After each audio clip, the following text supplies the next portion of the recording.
in our most contentious battle to date against Dominator 2 for a place in the grand final. We got one hit in, that disabled him on one side. It was enough to get us through. The crowd didn't like it, but it was the result that counted. 3, 2, 1. Dominator 2, put away on the right-hand side then.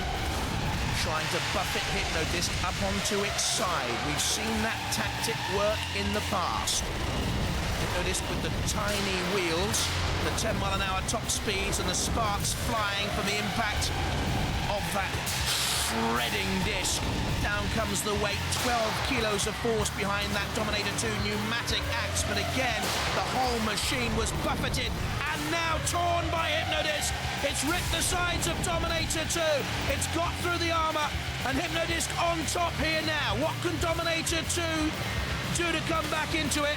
Beat Derek and King B and Corkscrew earlier on in the competition. We've seen it beat Wheelie Big Cheese as well.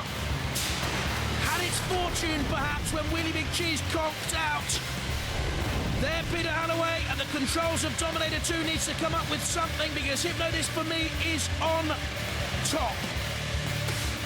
Reached the grand final in Series 4. Pussycat stopped them. Dominator 2 beaten in the semi-finals in Series 4 by Pussycat. Why aren't they going in for the kill here, Hypno-Disc? Why are they standing off? Is there something wrong with the forward drive?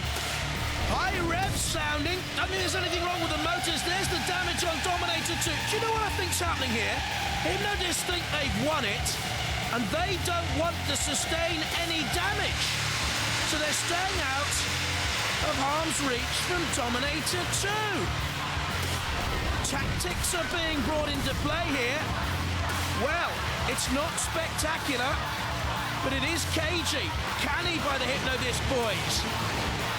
The Rose family, you're not blooming, but you have presented a thorny problem for Dominator 2, which doesn't seem to be able to come back into this fight. Maybe Dominator is lacking some sort of forward power as the clock ticks down to a judge's decision, which I think inevitably will give it to the Roses and Hypno-Disc. We'll wait and see. I don't like it.